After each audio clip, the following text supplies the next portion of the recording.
فرش التراب يضمني. عالم اسلام میں سے عالم عرب ان کے شکنجے میں جا چکا. کیوں بنا کر کھڑے ہوئے ہیں اسرائیل کو ماننے کے لیے اور سر تسلیم خم کرنے کے لیے؟ بہرحال نوٹ کر لیجئے، عالم عرب جا چکا. کوئی دن کی بات ہے، میں سنسنی پیدا نہیں کرنا چاہتا، لیکن حالات اور واقعات سے نگاہیں بند کرنا بھی کوئی دانشمندی کی بات نہیں ہے. یہ ایودھیا کی مسجد شہید کی گئی، ابھی یہ ایک بہت بڑا مزار جو ہے شہید کیا گیا، اور اس کے ساتھ کئی مسجدیں شہید کی گئی. یہ سب کیا ہے؟ یہ مسلمانوں کی نفس دیکھی جا رہی ہے کہ کوئی غیرت اور حمیت نام کی کوئی شے باقی ہے. جیسے علامہ اقبال نے وہ نظم لکھی تھی عبد القادر روہیلا بڑا ظالم جفاجو کینہ پرور تھا، لیکن یہ کہ اس نے جو ایک ٹیسٹ لیا تھا کہ وہ جو عورتیں ہیں تیموری خاندان کی، ان میں کوئی رمق رہ گئی ہے؟ معلوم ہوا کہ نہیں، کہ غیرت نام تھا جس کا گئی تیمور کے گھر سے، ختم، غیرت نکل گئی. اسی طرح ایودھیا کی مسجد، اب چرار شریف، اور یہ کوئی دن کی بات ہے کہ اب مسجد اقصی کا نمبر آیا کہ آیا. اس کے لیے پوری تیاریاں ہو چکی ہیں.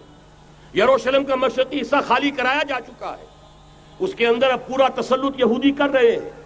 یہاں تک کہ اب کے یاسر عرفات صاحب نے بھی کچھ نہ کچھ جو ہے احتجاج کی بات کی ہے، حالانکہ اب تک ہر بات مان کر منقار زیرے پر تھا.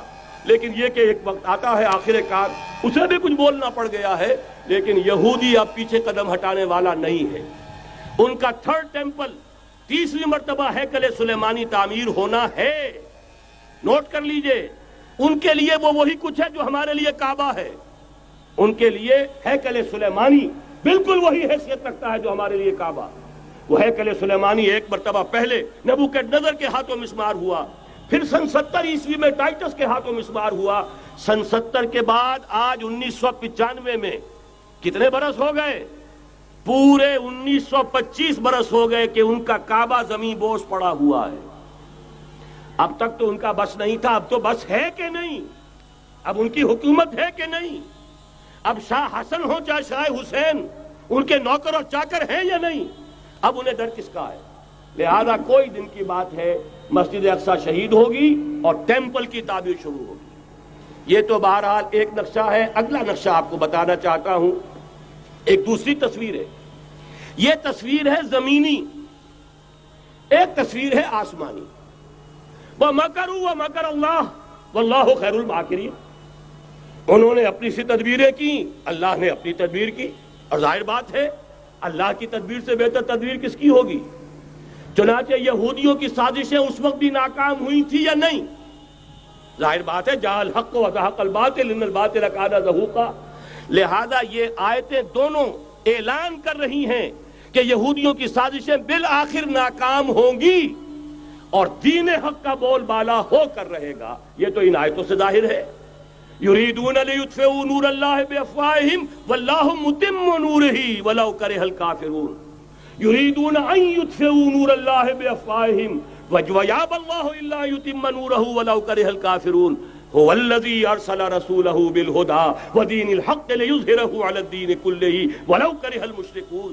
اللہ نے تو بھیجا ہی ہے اپنے رسول کو اس فیصلے کے ساتھ اور یہ ذمہ داری اور مشن دے کر کہ جو دین حق آپ کو دے کر بھیجا جا رہا ہے اسے غالب کیجئے، نافذ کیجئے، قائم کیجئے. اس مشن کے ساتھ بھیجا جا رہا ہے. قرآن کہتا ہے ببانگ دہل وَمَا أَرْسَلْنَاكَ إِلَّا كَافَّةً لِلنَّاسِ بَشِيرًا وَنَذِيرًا. اے محمد صلی اللہ علیہ وسلم، ہم نے نہیں بھیجا ہے آپ کو مگر پوری نوع انسانی کے لیے بشیر اور نذیر بنا کر.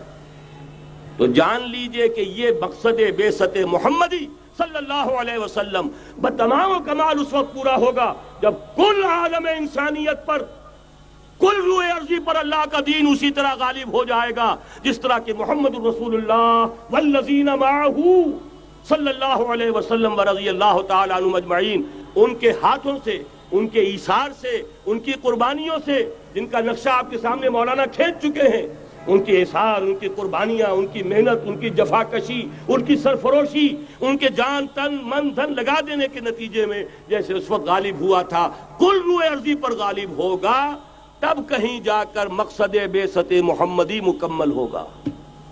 یہی وجہ ہے اقبال نے کہا تھا وقت فرصت ہے کہاں، کام ابھی باقی ہے، نور توحید کا اتمام ابھی باقی ہے۔ لیکن ساتھ ہی خوشخبری بھی دی تھی، یہ چمن معمور ہوگا نغمہ توحید سے، آئے گا وہ دور، یہ چمن معمور ہوگا نغمہ توحید سے، لازماً آ کر رہے گا۔